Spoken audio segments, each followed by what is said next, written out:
Araw, magandang buhay mga kaparikoy. Maayong adlaw sa inyong tanan sa mga kabisayaan. Welcome to my YouTube channel at Nel Media TV.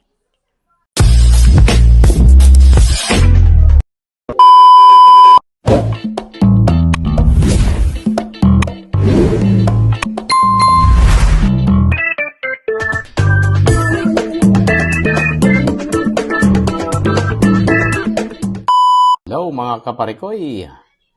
Araw ng Friday.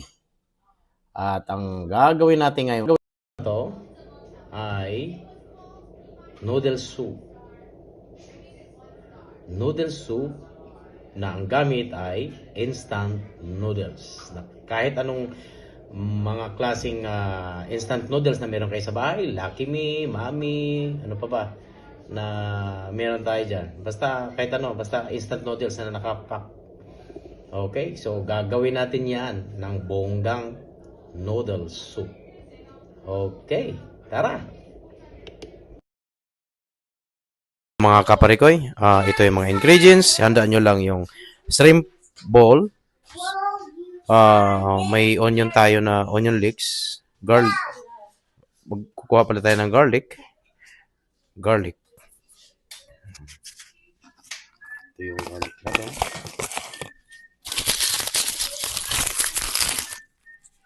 Okay. Yan ang garlic natin. Carrots, tsaka repolyo or cabbage. Yan lang muna. Then, ihanda lang natin na magpapakulo tayo ng tubig at iba pa. Yung base ng beef base natin ay handa na din. Okay. Mag-prepare na tayo ng tubig hanggang ito ay kumulo. Then, ilalagay na natin ang noodles. Antayin lang natin ang noodles hanggang sa ito ay maluto. Then, saka naman natin i-set aside sa isang plate.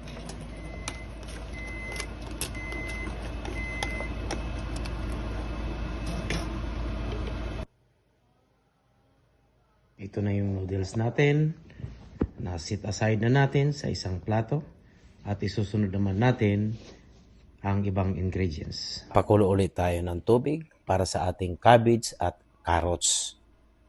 Then after nyan, haunin natin, iba-blanch lang natin saglit yung cabbage, then ilalagay natin sa malamig at maligamgam na tubig. Set aside natin ulit, then i-prepare na natin sa isang plato. At huwag kalimutan ang sesame oil o magpatak ng konti sa tubig. Hiwaing pabilog o pahaba ang carrots para magkaroon naman ng konting design. Okay.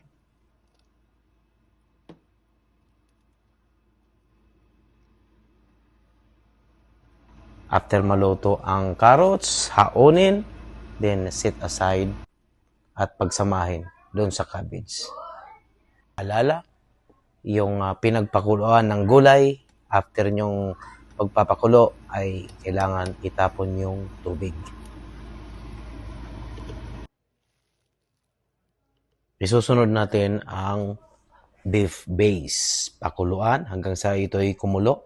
Then after nyan, saka natin isasalin doon sa plato na may noodles, cabbage, carrots, at saka iba pa.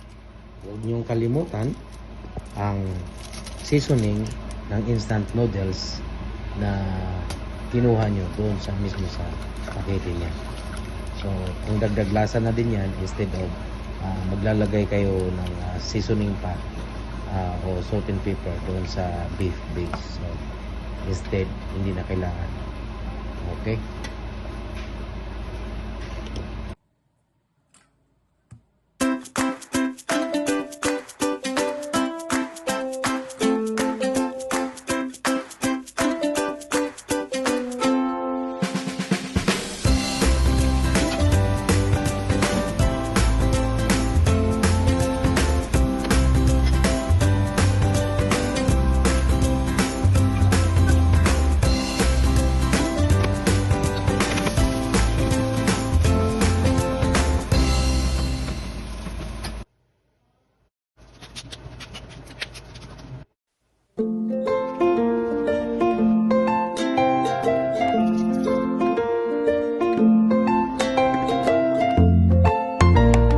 Ito na. Ito na yung hinantay sa lahat.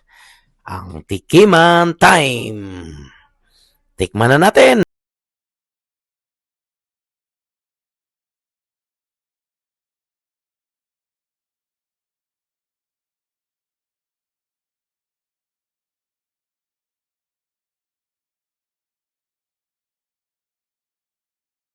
Ating segment na to. So, araw ng Friday ngayon.